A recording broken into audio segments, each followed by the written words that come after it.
Olá amigos, vamos à nossa videoanálise de fechamento do pregão desta terça-feira, dia 31 de março e consequentemente fechamento do mês. Ibovespa apresentou no pregão de hoje uma leve queda de 0,18%, praticamente estável, um candle de indefinição, enfim, mantendo-se dentro do cenário da tendência indefinida de curto prazo, respeitando no mês de março os 52 mil pontos, se pegarmos aqui o início do mês de março, batendo lá na região de 52 mil pontos, vindo para baixo, indo lá novamente testar os 52 mil pontos, perdendo um pouco de força novamente, tenta de novo ir para lá, mas vai mantendo-se aqui dentro dessa indefinição. Se olharmos para o fechamento do mês, o mês terminou com queda de 0,84%. Ibovespa segue dentro de uma correção que eu vejo mais fraco em relação ao movimento anterior, que estaria dentro dessa expectativa de não ter um movimento tão forte para cima, pelo menos seria o menos provável na minha leitura, já comentei isso no fechamento de meses anteriores. E é importante ressaltar que, assim, sendo mais otimista, os 54 mil a 55 mil pontos é o ponto de avaliação realmente da força compradora em cima do Ibovespa, mas nesse momento o que vai se desenhando, no meu entender, é uma correção mais fraca aqui para cima, com aos poucos ficando maduro para iniciar um novo movimento de baixa, o que seria algo realmente negativo para a nossa bolsa. PETR4, a Petro no pregão de hoje apresentou uma estabilidade mais 0,1%, deixou uma sombra superior até razoável aqui no pregão de hoje, visto principalmente a última hora de pregão, com queda de 1,32%. Dentro do que eu mencionei, enquanto não romper, mencionei já na última videoanálise, enquanto não romper essa máxima aqui, eu estou considerando tudo isso aqui como uma correção no tempo para a Petro, ou seja, ela pode justamente iniciar aqui uma nova queda e ficar aqui ainda respeitando essa região aqui perto dos 9,20. O fato principal é, dependendo de como vier, de como acontecer um pouco mais aí, mais alguns pregões, essa correção, é o que chamaria um pouco mais a minha atenção para pensamento na compra de swing trade na Petro, pelo gráfico diário. Enquanto isso não acontecer, fica mais para aquela questão do day trade, já tinha comentado, se na região ali fundo, no gráfico de 15 minutos, na região dos 9,50, seria ainda as possibilidades de entrada para day trade na ponta compradora. E nesse momento, para o pregão de amanhã, pregão desta quarta-feira, enquanto não vier para baixo aí dos R$ 9,47, que é basicamente a mínima do pregão de hoje, ou seja, não quebrar ali uma sequência mais positiva no G60, também ficaria ainda para buscar ali uma formação de fundo um pouco mais visível através após um movimento de baixa no gráfico de 15 minutos, enfim, para day trade na ponta compradora. Abaixo dos 9,47, aí já seria um pouco mais pensando em day trade através de topos no G15, na ponta vendedora. Olhando agora para Vale 5, só para mencionar, na Petro, o mês terminou com alta de 1,67%. Então, 5 meses fortes de baixa e 2 meses bem fracos aqui. Um até apresentou alta de 16,99%, mas é fraco em relação a... não conseguiu nem voltar para cima a fechar acima da máxima do que no anterior, ou devolver completamente a queda do que no anterior. E aqui nesse mês alta de 1,67%, ou seja, continua sem nem conseguir fechar acima da máxima de um mês anterior, de um mês que foi de queda depois de 5 meses. Então, enfim, uma correção mais no tempo aqui na Petro, da mesma forma em relação ao Ibovespa. Continuando dessa forma, o cenário mais provável é vir para baixo dos R$ 8,00. Vale 5. Vale 5 já vai fazendo algo aí nesse sentido. Fechou o pregão com queda de 3,74%. Dentro do que já foi comentado aqui, que ela já tinha feito um fechamento, foi o pior fechamento dela no gráfico diário, de toda a tendência de baixa, consequentemente no gráfico semanal. Semana passada terminou com queda de 8,11%. O ativo hoje fecha novamente com queda e perde os suportes, fecha abaixo de todos os fundos anteriores, 15,81, 15,87, 15,50, enfim, perdeu a mínima do ano passado. Cenário continua ruim para Vale, tendência de baixa no curto prazo, no médio prazo, tendência de baixa no longo prazo. Então, para trabalhar na ponta compradora em cima desse ativo, está mais arriscado, teria que buscar operações um pouco mais na ponta do comprador em termos de day trade. E aí, para day trade, acima dessa região de gap aqui, ó, dessa resistência, voltando para cima dos 15,77 até os R$16, para mim tudo vai virar resistência. Da máxima do pregão de hoje até os R$16 é uma faixa que eu vejo mais como ponto de resistência para Vale 5. Então, é um ativo que para swing trade nesse momento eu descartaria, isto é, tentando operar a favor da tendência. E o mês na Vale terrível, 16,53% de queda. Lembrando, a Vale também tinha feito vários meses caindo. Aí desde esse ponto aqui, onde a mínima foi 15,50, que começou uma correção. Se olharmos aqui, a correção começou aqui. Ó. Isso aqui tudo para mim é uma contagem de correção. Então foi tudo uma correção de toda uma tendência de baixa anterior. Com a duração um pouco menor essa correção, mas enfim, o ativo já perdeu a mínima de toda a correção que ela tinha. Enfim, o ativo está fraco de maneira geral. Ibov pode fazer isso, Petro pode fazer algo nesse sentido. Então é bom a gente ficar atento.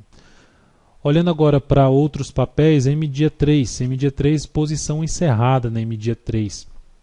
Encerrei essa operação em R$ 87,47, com um ganho de 0,7% na operação. E para o capital total, mais 0,17%. Por que eu encerrei essa posição? Primeiro, grande candle de alta, já tinha um movimento longo de subida. Então, assim, abri a posição na expectativa que poderia gerar mais um movimento e bater na região dos 90 e poucos reais. Eu até mencionei, eu não ficaria exigindo muito mais para cima desse papel. E aí, no pregão de hoje, o papel veio caindo, jogar aqui no gráfico de 60 minutos para ficar claro. Caiu, bateu no topo anterior. Bateu na região do topo anterior, como o movimento veio forte, aguardei só um repique para avaliar como é que seria o retorno do preço após bater num patamar antigo de resistência como suporte. Como o retorno foi muito fraco para cima, fiquei monitorando ali através de um gráfico de 15 minutos. Aqui está o retorno, através de um gráfico de 15 minutos, e aqui na minha leitura uma correção em ABC. Na perda dessa mínima, pulei fora da posição comprada. Na perda da mínima desse candle aqui, a mínima 87,55 e a saída acontecendo em 87,47. Enfim, sinal negativo em relação a todo um movimento de subida. Não era para ter voltado para baixo desse topo aqui olhando para o G60, e principalmente que a reação não fosse dessa forma, gerasse um fundo e ganhasse força novamente para cima. A outra ação que a gente saiu, essa com prejuízo, foi a TAE11, a Taesa. A ação perdeu a mínima do pregão anterior, depois congestionou durante boa parte do dia, ficou aqui e perdeu na sequência os R$ 21,17. Só consegui sair mesmo na faixa dos R$ 21,11, com prejuízo de 1,81% e uma perda de 0,36% do capital total. Dentro do que eu apresentei até em relação ao Ibov, esse mês foi bem ruim para as minhas operações.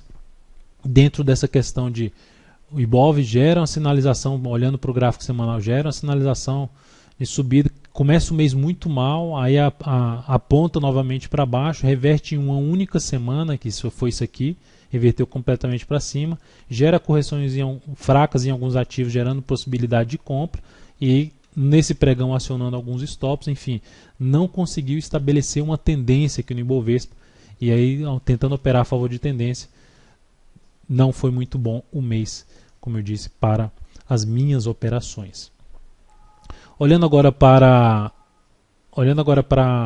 outros ativos aqui que eu anotei para comentar nessa videoanálise, a BBSE3, a gente abriu uma compra no pregão de hoje, na superação ali dos R$ 33,00 em 33,01. Depois, até comentei na última videoanálise, fez aqui uma lateralização, abriu caindo e aí rompeu aqui para cima, fechou bem a primeira hora de pregão, gerou pivô no G60, fez nova máxima em relação a esse candle, enfim, tudo, vamos dizer assim, certo.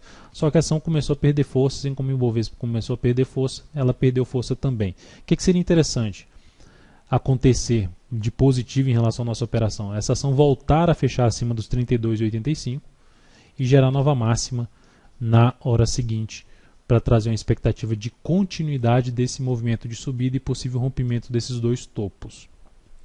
Só que de maneira geral, o que olhando vários ativos, o que começa a trazer aí um indício depois do pregão de hoje é de ter esse movimento aqui ficando bem mais indefinido o mercado como um todo, ou seja, proporcionando topo descendente no Ibovespa, topo descendente em diversos ativos que fizeram esse tipo de movimentação. Mas enfim, vamos continuar torcendo aqui para que não ocorra esse topo descendente. Além da BBSE3 e GTA3, a gente segue na ponta compradora, fechou em 28,20. Fez aqui em termos de oscilação um pivô de alta. Vamos ver se ela confirma aí no próximo pregão, superando a máxima de hoje e caminhando para sua máxima histórica em 20. A máxima histórica está um pouco aqui mais para trás, jogar no gráfico mensal fica mais claro. Em 28,60. Vamos ver se ela continua assim para romper esse topo histórico e caminhar para o objetivo da operação. Ponto negativo é voltar a fechar abaixo aí dos R$28, gerar nova mínima pelo G60. É o que a gente vai estar atento aí a partir do próximo pregão nesse ativo. A CEL3 enrolou, segue lateral, segue com a movimentação mais lateral. Ali a gente entrada em 45,72, está em 45,69, praticamente no preço de entrada. Já tem alguns dias a operação. Enfim, se essa ação abrir já caindo, perdendo ali os 45,60, Ibov também confirmando essa expectativa que eu acabei de mencionar de ter um topo descendente, de ficar mais indefinido, então vou ficar atento em relação a uma possível saída dessa posição comprada na CEL3 antes mesmo de um stop lá do ponto de stop que eu defini.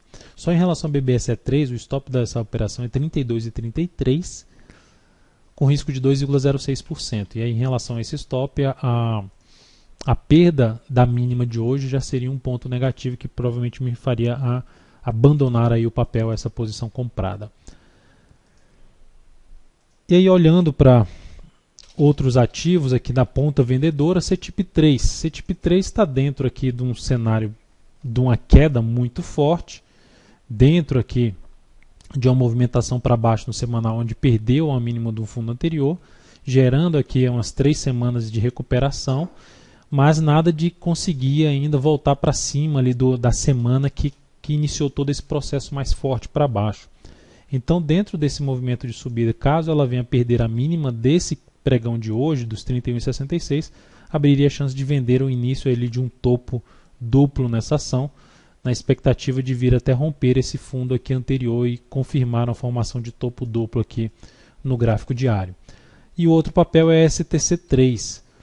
A STC3 vem proporcionando ali uma leve tendência de alta, mas assim, falando de tendência de alta, num cenário gráfico bem negativo, no meu entender, se a gente pegar um movimento muito forte para baixo, e isso aqui, essa movimentação, a minha leitura é de correção, ou seja, ficando um pouco mais maduro para iniciar um novo movimento de baixa, e que pode vir a acontecer através da perda dar o primeiro sinal na perda da mínima do pregão de hoje, que seria R$ 18,11. Então ficar atento aí nesse ativo, que pode trazer até a possibilidade também de se trabalhar na ponta vendedora abaixo, principalmente aqui, G60 fechando abaixo dos R$ 18,37, com nova mínima na sequência, seria uma sinalização negativa para STC3. Então é isso, amigos, muito obrigado por sua atenção e também pelo acesso diário ao site daltonvira.com. Um grande abraço e até a nossa próxima videoanálise.